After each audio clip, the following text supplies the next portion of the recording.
Hello, I'm Jim Miller. I'm here with Ron Bowers and Henry House. The FlipSide starts now.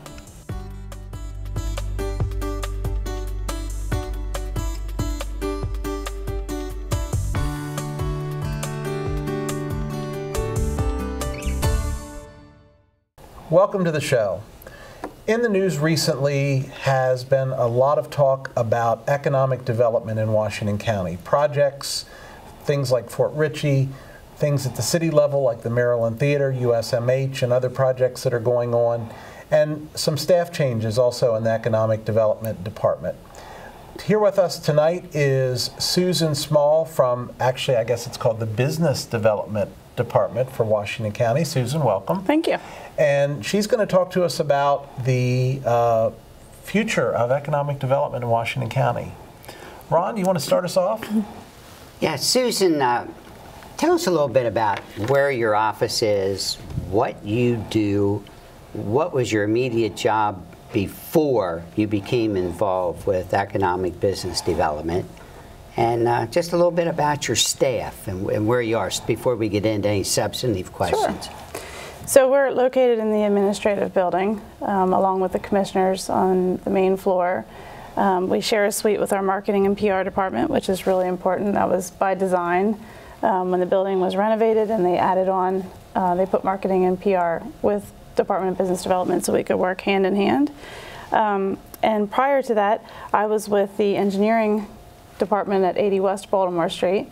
I was the real property administrator for Washington County for just about 4.5 years.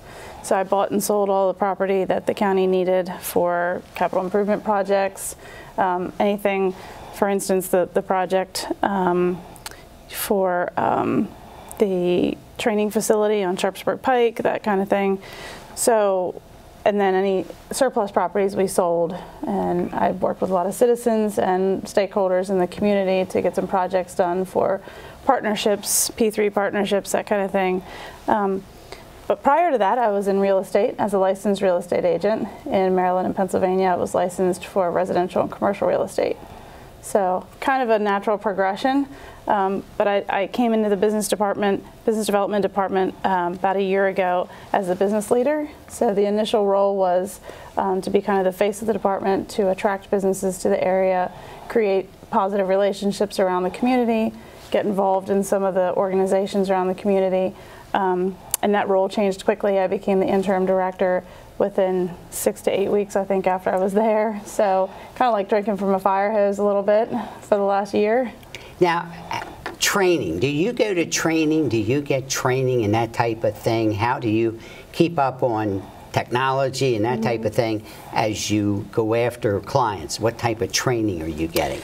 So we are members, very active members with Maryland Economic Development Association and with the International Economic Development Council, and they are the ones that provide the classes and the certification for certified economic development. So I am working on my certification right now, which is incredibly intense. It takes, you can do it in a year, but it's a lot of studying, it's a lot of classes, traveling to go to the classes. So I'm probably looking at more of a 3 or 4 year plan just because of the time involved.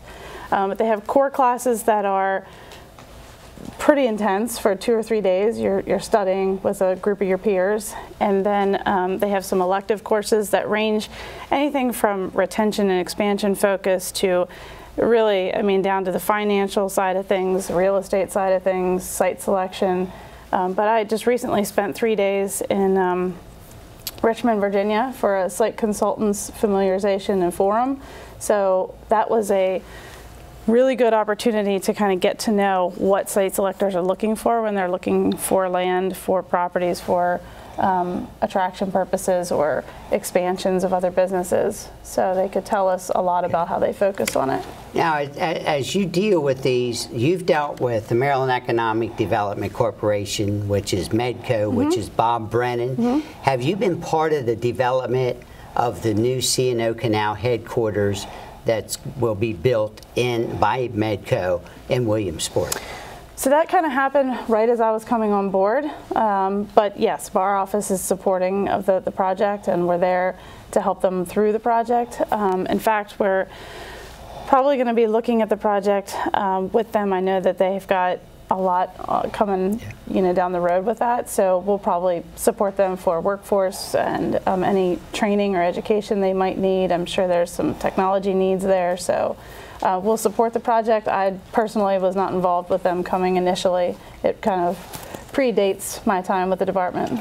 Now, with the Economic Development Coalition, how is that moving along now? That's been a discussion in the business community. Mm-hmm. They've had meetings back and forth. Is that stalled? Is it in the process, or is it moving forward? It's moving forward.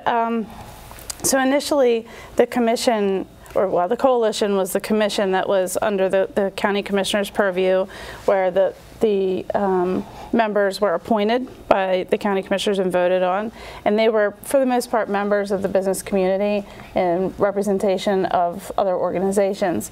And I think there was a sort of a path to get better collaboration from the stakeholders in the community if we disbanded that and kind of reformatted it a little bit, which, as you know, takes a lot of time to put an organization together from the ground up. So they're basically 7 or 8 main partners at this point. They include like Greater Hagerstown and Chief, our industrial foundation, the city, the county, the state, tourism through the CVB, and the Chamber of Commerce. And we even talked about putting a workforce development component into the main stakeholder, because that's the main thing that businesses look for. So we're still in the formation of it at this point. But we're starting to meet regularly now. We went through the holiday time frame and we had a couple meetings missed, but we're back on schedule now. So yeah, we'll get there. It just takes time. Targeting businesses, targeting industry, targeting whatever you're going to call. How do you make a decision how to do that?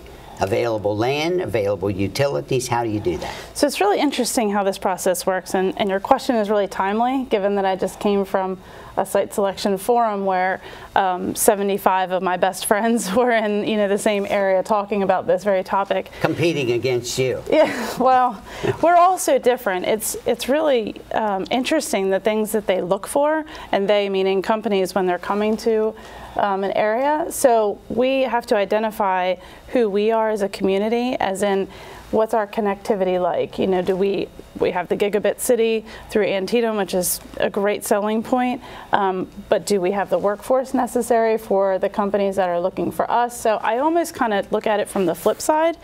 Who are we? What do we have to offer? We like no pun intended.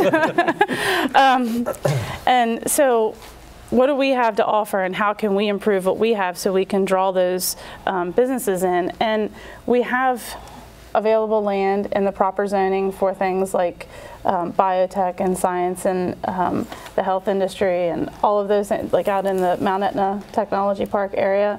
It's perfect set up for that, and as Professional Boulevard gets built, the utilities will be there, the infrastructure will be there.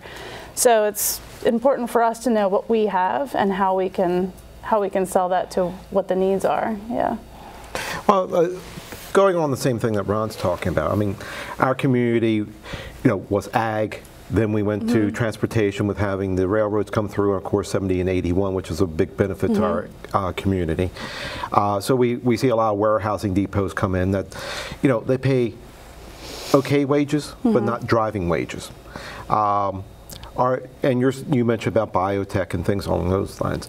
But we had the Mack trucks, we had the Fairchilds, we had Pangborn in the community. And while we still have Mack truck, it's not as big of a driver in our community dollars as they once were. Have we looked at other manufacturing facilities? Do we have the infrastructure here that could, with the land and resources available, that we could attract manufacturing, which pays better, and we have the workforce that obviously can go out there and fulfill those commitments. Have we?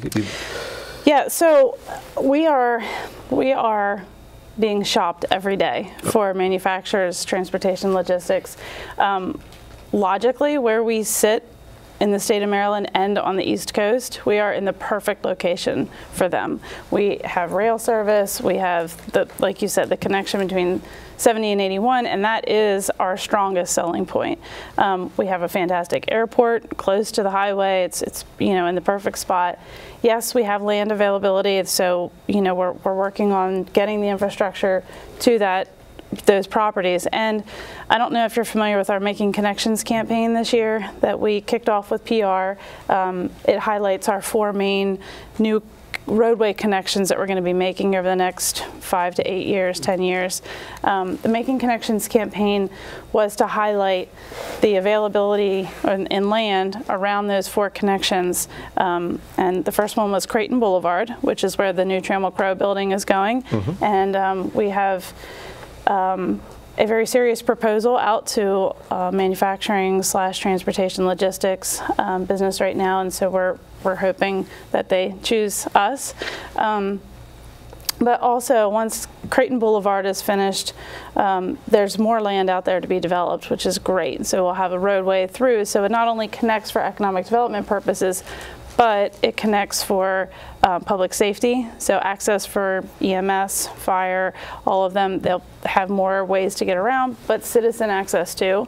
So we'll have sidewalks, more infrastructure for, our town is growing, and as we start to grow outside of that.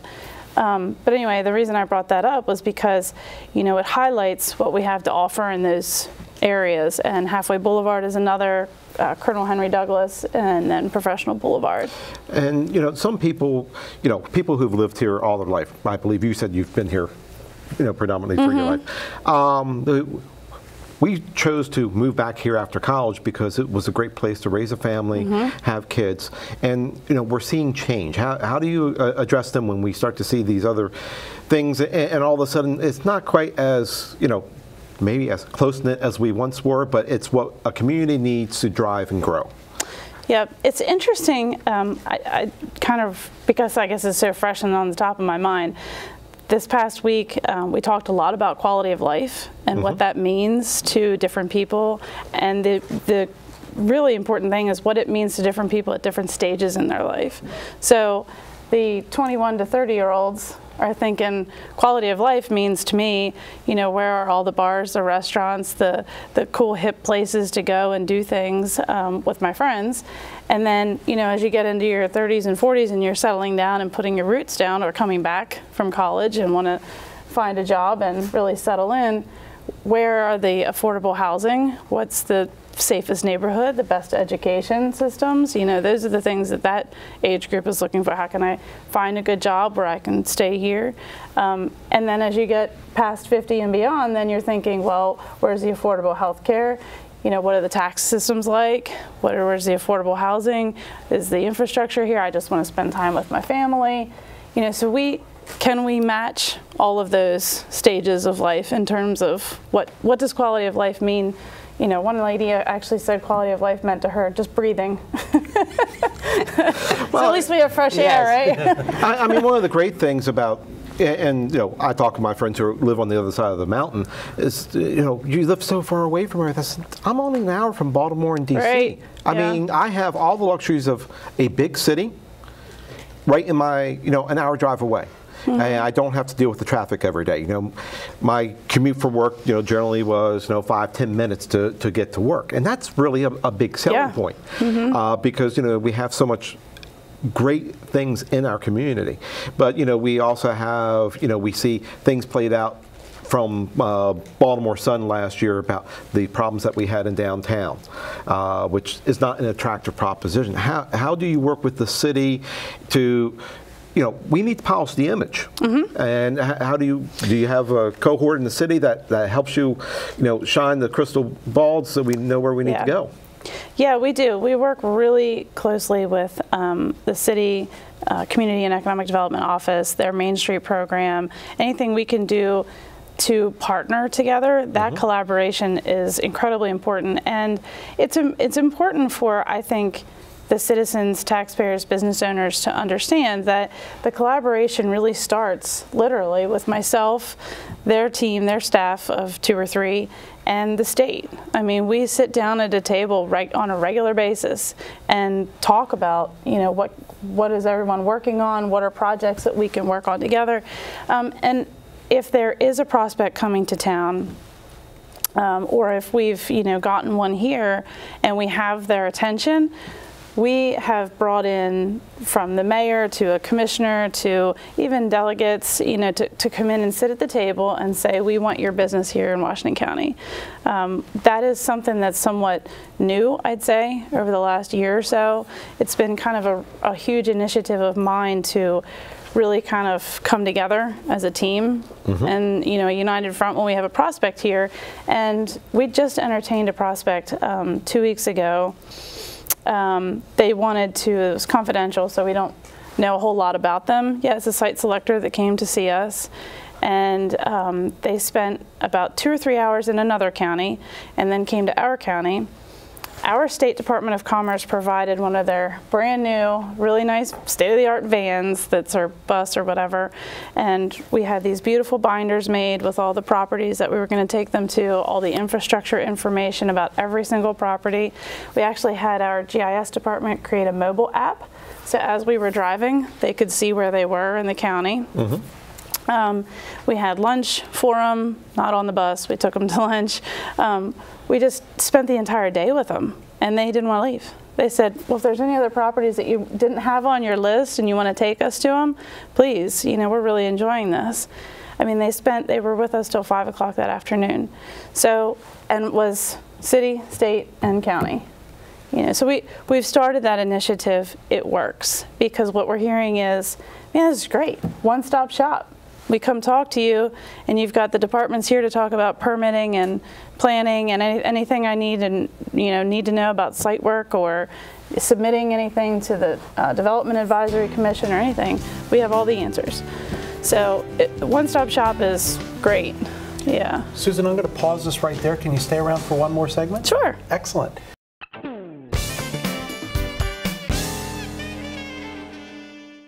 Welcome back. We're here again with Susan Small from the Department of Business Development in Washington County. So, Susan, you had mentioned in one of your early comments retention versus expansion. Talk to me about the concept of retention versus expansion, and tell me how, in your view, we're doing specifically in the retention phase, because I don't think we talk about that a lot. Yeah, that's really important to talk about. So there's kind of two ways of doing economic development in terms of what you do to get businesses to you or to expand. Typically it's BRE or BRNE, business retention and expansion, which is done with your existing businesses. The ones that are already here, how do we keep them happy? How do we keep them growing? You know, how do we keep them moving forward? And then there's the attraction and recruitment piece, which is going out, bringing them in. I've heard across the board that it's typically about a 90% towards BRE and 10% towards attraction. Because believe it or not, when businesses come or call to look at the county, they already know everything that they need to know, for in most part. They redo their research, they really do. They check our websites, they check all the other websites about the chamber, or they might look at other businesses that are similar to their own. They really do their research.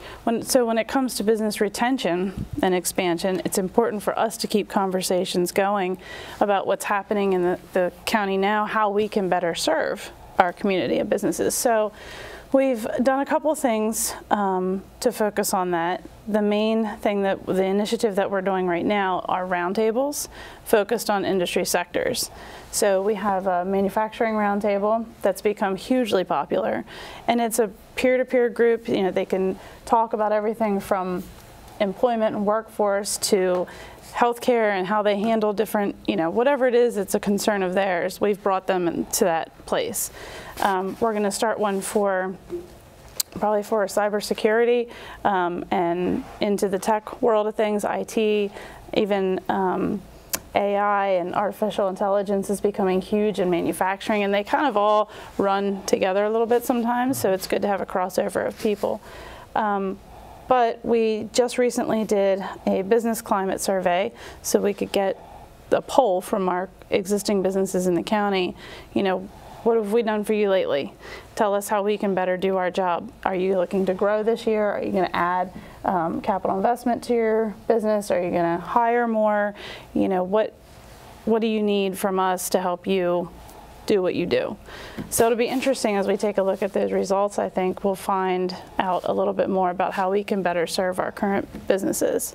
So it's fair to say, you know, in the business world, we know that it costs 3 times as much to get a new customer as it does to retain a current customer. So if you consider the business community that's here as your customers, does that same ratio hold true in your view? I think so. The front of track. So it's a lot cheaper. It's a lot less expensive to keep the current business happy and make sure that they have the ability to grow rather than trying to bring. Well, and I think it's important to know that business is looking to come to our community. So for attraction purposes, they will measure a county's success based on who they have there already and how their growth is doing.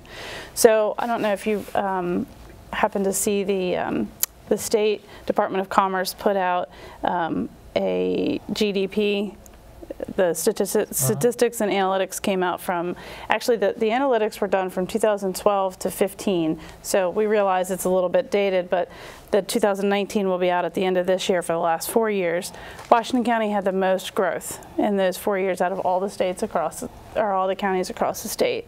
So, you know, we see that as a huge mark of success for us. So we're going to really talk that up, you know, and as we move forward, I see it happening again in 2019 when we get the results at the end of this year, because we have at least 700, maybe 800 jobs for the next 2 years forecasted, and then we have about $350 million in capital investments coming, and that includes retention and expansion projects.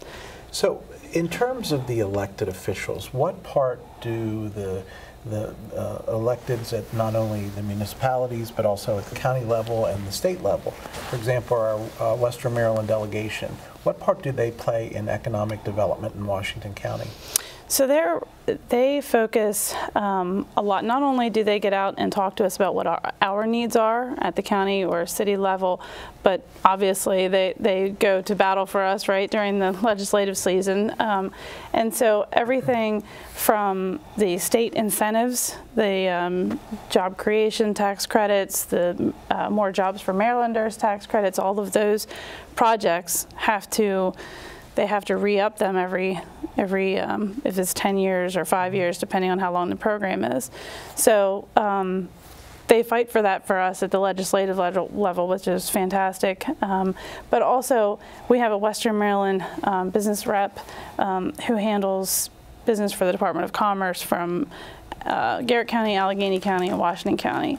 So he's really kind of my go-between between what we are doing in the county and what they are doing at the state level. And so the elected officials really help us to kind of move things forward. If we have an incentive program that, you know, or an incentive that we want to maybe match something that the state is giving, then I take it before the county commissioners and we talk about the project, what it's going to do for the community. The most recent one was IKO, or Blair Materials, was in the newspaper a couple weeks ago, going into the Tandy building on the old Radio Shack building. The state provided a conditional loan for them in the amount of $120,000. We met that through our hotel rental tax dollars, which is there for incentive purposes. So the commissioners really kind of back us up when we have a project that's really valuable to the community. They want to see some growth happen, so we ask them to vote on those sorts of things. But we do have challenges in the community. I mean, you know, we were talking earlier a little bit about infrastructure in terms of utilities. So it's really important that we try and keep an open mind when it comes to attracting businesses here or allowing businesses that exist to grow. We have to be able to meet their needs. So the other question that I had is relative to our strengths. You've talked about the Interstate 70-81 corridor. I personally believe quality of life in Washington County is a huge strength of ours. what other strengths, and I know every business, you've said that every business has their own set of criteria. I also found it very interesting, you said every business probably knows more about our county than we think when they come in the door. Yeah. But what do you see as our, other than the I-70, I-81, what do you see as our significant strengths? So, for the most part, the prevailing number one thing that they look for, that companies look for, is an available workforce. Are they here? Are they trainable? Do you have educational institutions in place in your community that can either train or can work with us to create a program? Do you have infrastructure built in, like the Work Keys program that we're going to do this month? Well, it's been working in the last year, but we're finally becoming a work-ready community this month. Do you have funding available for training, like what the Western Maryland Consortium can provide? They'll provide matching funds for on-the-job training or create a program with HCC. So that's probably the biggest thing. I think you talked about commute times. Right. They look at that. I mean, they want to know, like, what's it going to take for someone from Williamsport to get to Hagerstown? Well, we all know it's a stone's throw, but if you're down the I-270 corridor to get to Gaithersburg for Rockville, it's not, and it's the same distance. Same mileage, right. So we don't have a rush hour, we have a rush minute. Right. Okay. Interesting. Toss it back to you. Okay. One of the general perceptions about Washington County attracting businesses, we see the construction in the Eastern Panhandle and then in Pennsylvania. And it's great that they're getting, but one of the benefits we have in Washington County is because the commute time, which we were just talking about, it's not that long of a distance, and people who are living in Hagerstown can easily go to Martinsburg or Chambersburg and get the benefit of that, and we don't have our tax dollars going to help underwrite, waiving property taxes for X number of years to attract, big customers into the community. And I don't think, maybe that's communicated enough to the people who live in Washington County, even though we may not be considered because we don't have a site that is ideal for P&G, let's say. We still reap the benefit because those people are living in Hagerstown, and Martinsburg doesn't have a large enough workforce, and Hagerstown could contribute to that. So what are your thoughts on that, and and how you communicate that to the community? Say, well, why aren't we getting more businesses, big name businesses, popping up in Washington County? Yeah, I think. Well, my initial reaction to that is, it is definitely a common question. Why are all these box warehouses and logistics places going up, at exit 3, and we know it. But honestly, I do talk to Mike Ross and folks from Franklin County and even West Virginia. I just spent some time with one of them this past week. So, and Winchester, we have a quad alliance, a state alliance that we meet and we talk about all this. And they're experiencing the same workforce challenges we are, because they're built up, and they had a lot more land available right there at those exits. But after a while, you still have to have people to fill the jobs. And the interesting thing is we took a look at how many how many employees are leaving Washington County and going to, let's say, Franklin County versus coming in. It's a wash. It's an absolute wash.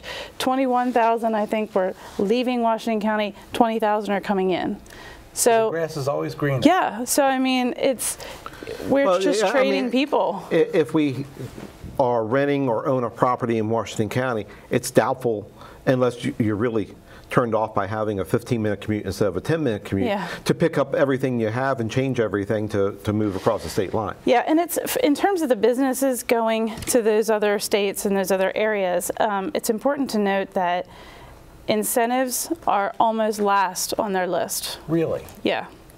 That isn't really what because I've been told by site selectors that, well, this is nice, but it's the same thing that we got over there, or it matches what's right over there. And it's very true. We can almost match what anybody else has. So then it becomes, is it infrastructure? Is it, do we not have the connectivity that they want in some way, shape, or form? So then you kind of have to look at what they're looking at next. Because I believe it was Procter & Gamble. They needed additional water rights when they were built, which apparently we have an agreement with West Virginia regarding access to how much they can consume from the Potomac River. And they need to amend that. Does that impact us with our water availability that we can attract more businesses into Washington County? It can. I've not heard that directly from them. Clearly they're going to pick a location that has the utilities readily available, or if they're not there, you know, they can be easily approved to do that.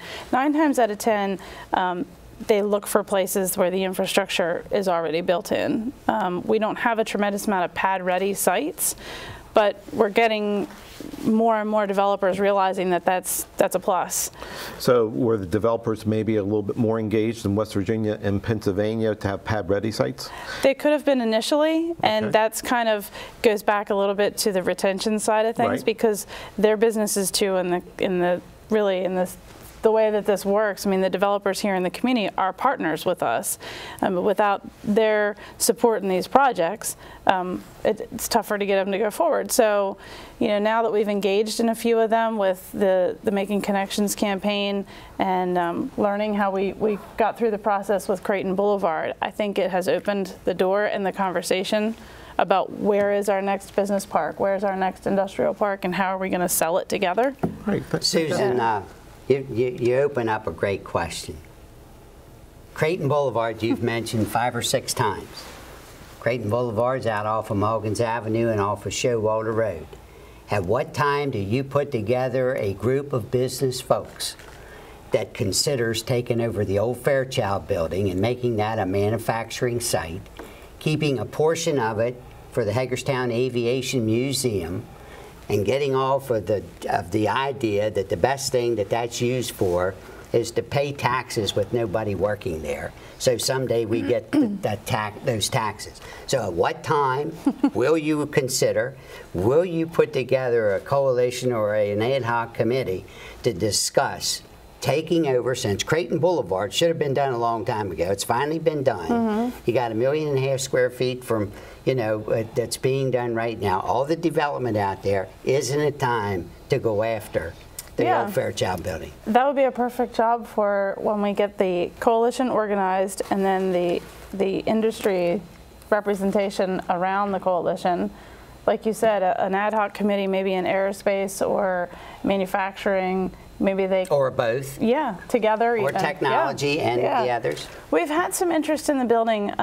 You know, I don't know much about the building itself. I know it's in pretty disrepair, but unfortunately it's just not been it's been a tough sell. But I would love to see that happen, and I'd definitely welcome the conversation if someone wants to talk about how we could sell it. Yeah, because I think it's got a lot of history. But we're going to have to buy it before we can sell it. Oh, well. So, gotta have some deep pockets. Well, I think you can buy it for $6 to $8 million, which is not that much money when you're talking about major development and what the return is. With what you do to compete with Sandy Hamilton over across in West Virginia or Mike Ross up in Pennsylvania, I think we're ahead of those folks. There's a lot of building going on, but they're big box stores, they're big warehouses. Yeah, there are. You fly across Washington County, and there's substantive business here. That's really what people come here to be. Is the downtown redevelopment of the Maryland Theater, the Barbara Ingram School for the Arts, does that help you in any selling in Washington County? Absolutely. It's definitely a piece of our puzzle. I mean, for us to be able to talk about that as we, you know, talk to these business owners, or if we have an opportunity for, you know, an attraction piece to come to the community and show that off. Yeah, they want to know what, you know, where's my daughter going to do ballet this weekend, or where am I going to take my wife to see a show or to the theater, or that's part of what they want. And a lot of people say recreation and, you know, tourism and those items, those are part of their quality of life definition. So yeah, it's for sure a selling point. So last question. In terms of the projects that you are working on now, are there any success stories you can share? Oh, lots. Okay. You have enough time? Well, just give us one or two and Yeah, tell so us about some things that are going on. So we recently were awarded, which we have not accepted the award, that the press release just went out for the Making Connections campaign through the Maryland Economic Development Association. They give out about 6 or 8 awards annually at their annual meeting, and it's attended by lots of state representation, and the Making Connections campaign was awarded to my department and Department of Public Relations and Marketing as a rural community economic development marketing campaign.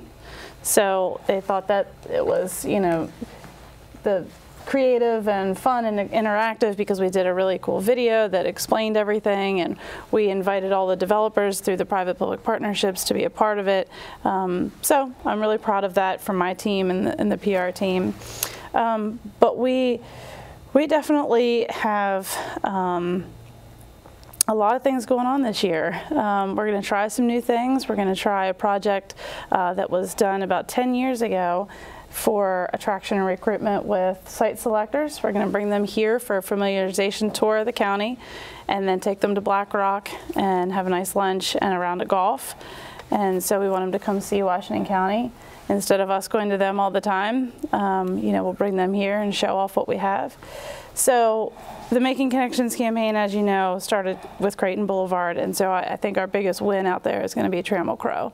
That was a long process to get through. You know, everybody worked really hard from the departments down at 80 West Baltimore Street, engineering, construction, plan review and permitting. I mean, across the board, the county staff came together to make that project happen and get it a shovel in the ground. So we're all very proud of that, and as we should be. And how many jobs are associated with that?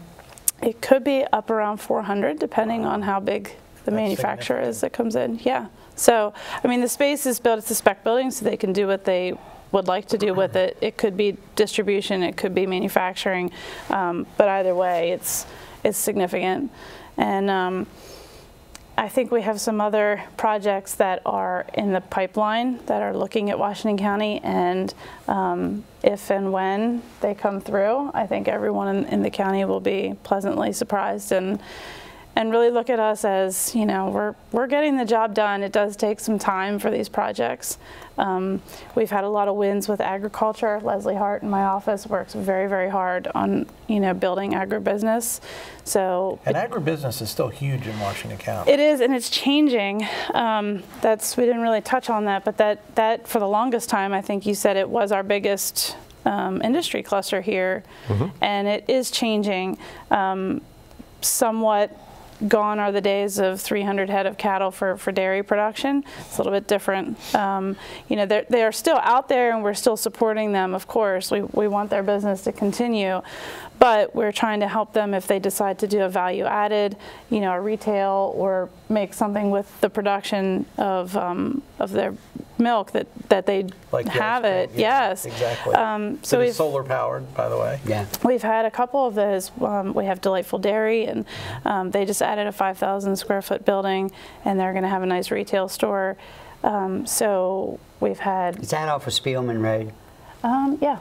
And they'll be part of Misty Meadows Creamy, the Herbst farm, out off of Misty Meadows Road. Well, and there's a lot of technology in farming these days as well. Oh, tremendous amount. You know, so we talk about technology, and we can't forget that the farmers are at the forefront in a lot of ways. Yes, they have. Yeah, and so we're learning new things right now. I think Ron asked me a question about, you know, do you take classes? We signed up for a few different things this year to learn about hemp growth and cannabis, and where is that going, and that's Jim wants to a get whole into story the cannabis business. I am the last one that would probably want to get into the cannabis business, Ron. But I'll let you have the last word on that. Susan, thank you for joining us. We appreciate it. We hope you'll come back and see us again. Yeah. Coming up next on the flip side, the minimum wage is real.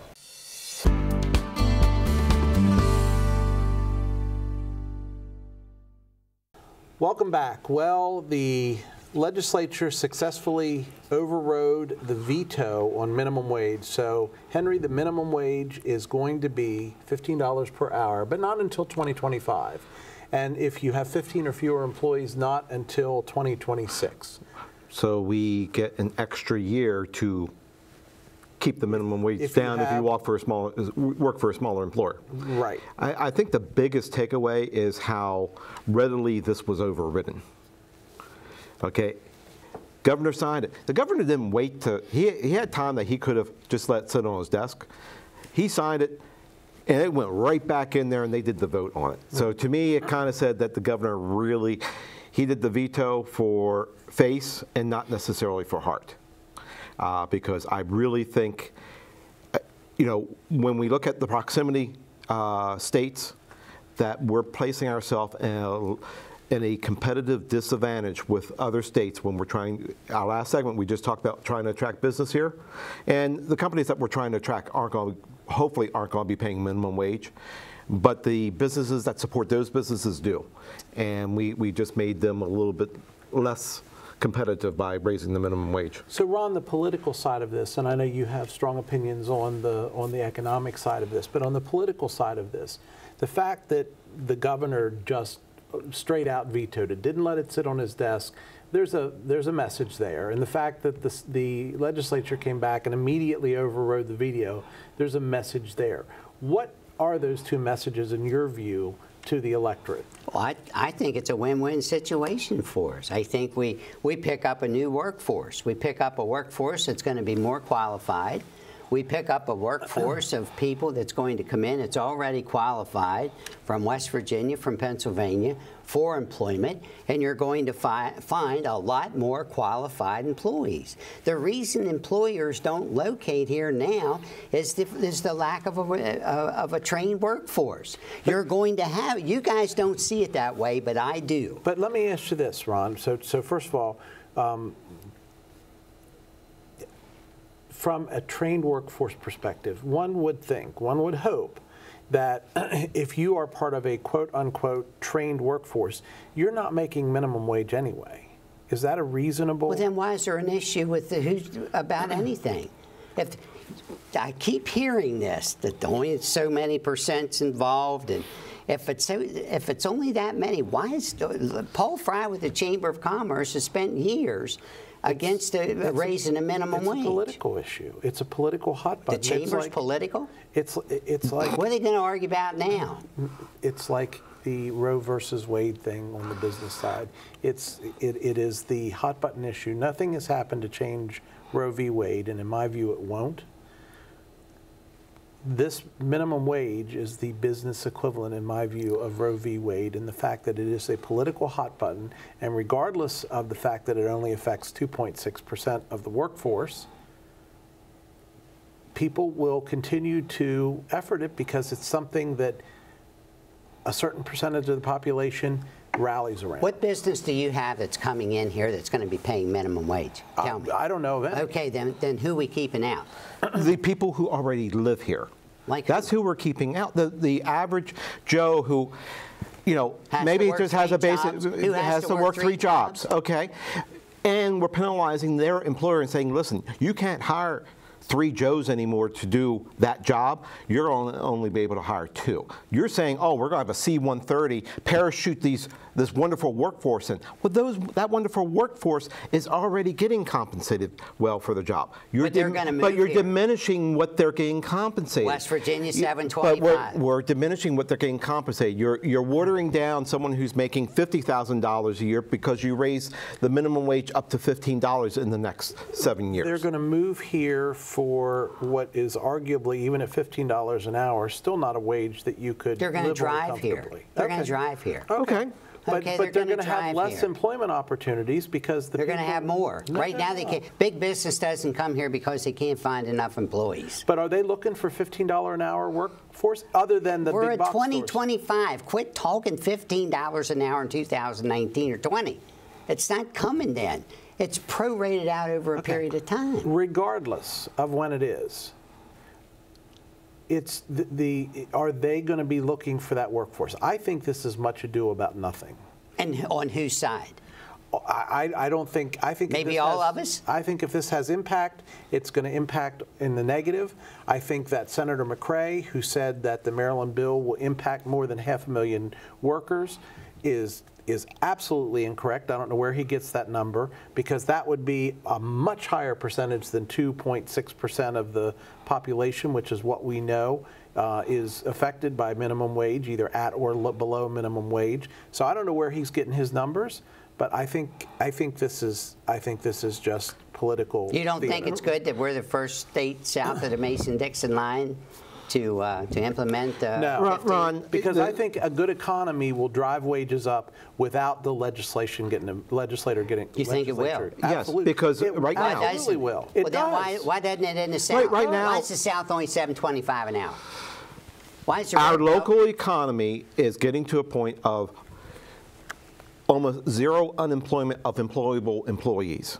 That's where we're at right now. That is a competitive wage. People are going to hop for 25 cents to go to another job that has, a better work hours, better this, better that, because that's what they're looking for. But the grocery store I shop at, all of a sudden they doubled their self-checkout.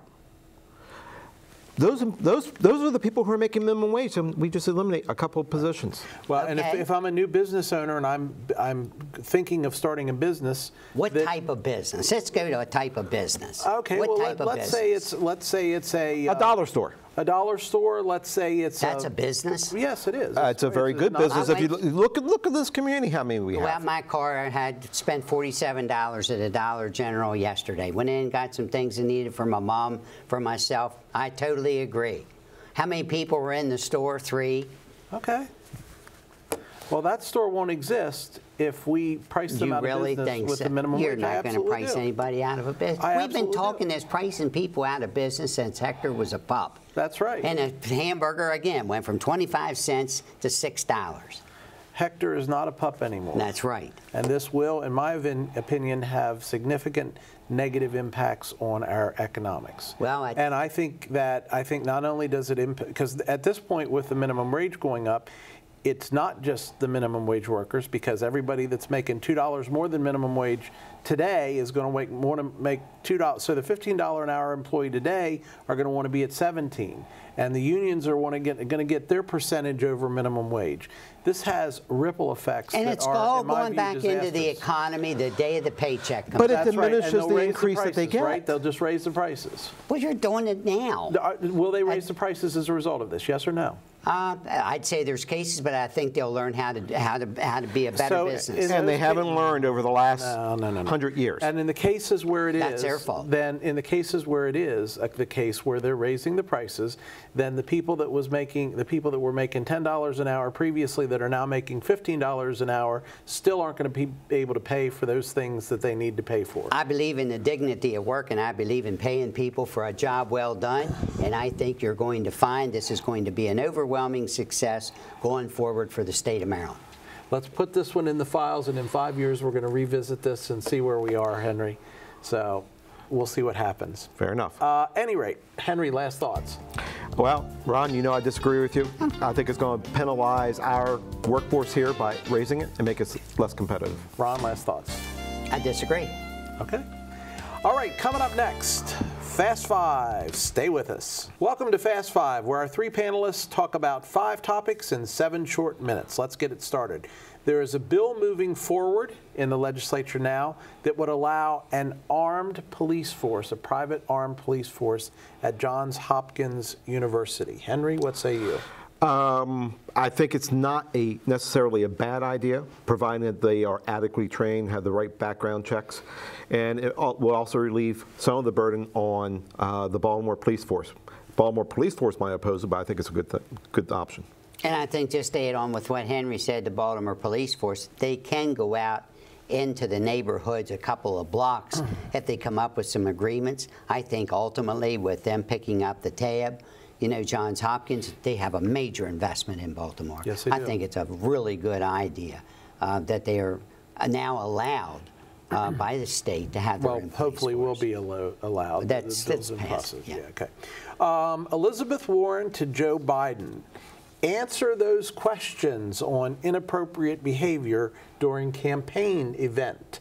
chants, now plural. Ron, is this much ado about nothing? It's much ado about nothing. She had to say something. After all that's going on over the last couple of years, I'm not even going to dignify it with an answer. Do you agree, though, that with the field that we're seeing, you know, we saw it in the Republican field with Lion Ted and all the other names that our now president had? I can't imagine that we're not going to see something similar, and maybe not to the degree. But I think it's going to be no holds barred. Well, somewhere along the line, I think the news media and everybody with their own thoughts and with what candidates say, maybe a lot of this stuff shouldn't even be covered. Yeah. Are you a fan of Joe Biden? I've met Joe Biden before. Am I a fan of him? No, I'm not for president. Okay. Henry, what say you? They're taking out one of their strong frontrunners that could actually challenge Trump. I think I understand it's a competitive process, but for them to succeed in the next election cycle, they need to coalesce behind a candidate. They have too many people in the field. And they need to do that sooner rather than later. Right. Well, now, when's the election? 2020. Oh, what year's this? 2019. It's in November 2020, right? Right. Plenty of time. Okay. But, there is no such thing as an off election anymore, or an off cycle, or a off time for election. Everyone knew this.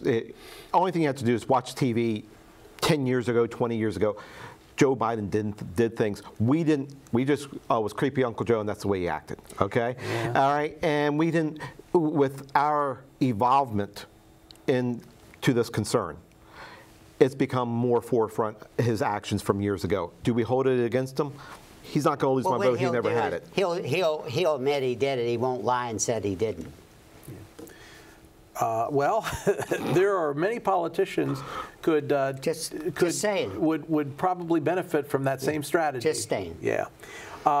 It's what do they say? It's not the crime, it's the cover up. There you go. All right. So President Trump a while back gave a green light of sorts for the Trans-Canada pipeline. Then there was a court ruling that he couldn't do it because of some inconsistencies. Now he's fixed the inconsistencies and greenlit the project again. Ron, does it go anywhere or does it go back to court? I think it's going to be back in court again. I think it's. I don't think it's right. Trans-Canada pipe? Right. Do we have anything to do close to here with Trans-Canada pipe? Yeah, possibly. Okay, right up here in Hancock, going over to West Virginia.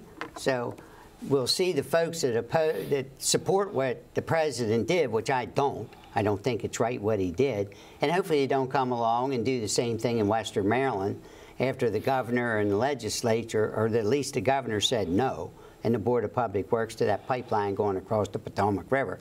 I think there's a lot of problems with that Trans-Canada pipeline, and I don't think the country needs them. And going into the back door, another stroke of a pen to get something done instead of finessing their way through the legislature.